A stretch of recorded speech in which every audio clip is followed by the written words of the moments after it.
Pria ini diberi pekerjaan yang aneh dan misterius. Dia dikirim ke tempat yang sepenuhnya terputus dari dunia luar. Setiap hari, dia memasang ranjau di sepanjang tepi tebing agar tidak ada yang bisa naik dari lembah di bawah. Dia memeriksa pagar setiap hari, memastikan tidak ada kerusakan. Tempat itu tampak sepi, tetapi setiap 500 meter terdapat senapan otomatis berat. Dia tinggal di dalam menara pengawas setinggi 300 kaki yang menempel pada tebing. Sebelum pergi, seorang prajurit memberinya peringatan. Jangan pernah berbicara dengan orang di menara seberang. Ketika ia bertanya apa yang hidup di bawah lembah, prajurit itu tidak menjawab.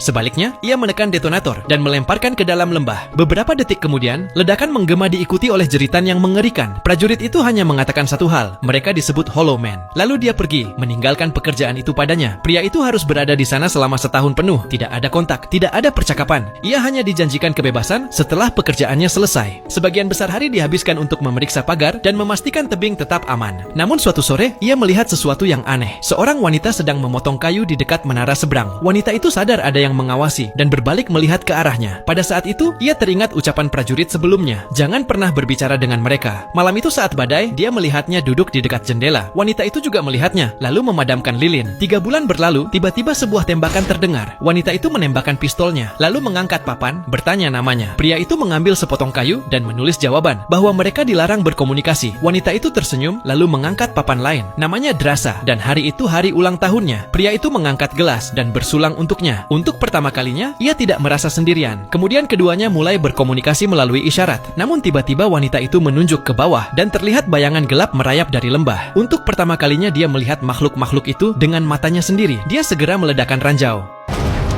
Beberapa dari mereka jatuh, tapi lebih banyak lagi yang terus memanjat. Drasa menembakkan senjatanya, ia bergabung dengannya. 2 menara pengawas saling membantu, hingga akhirnya mereka berhasil mendorong makhluk-makhluk itu kembali ke lembah.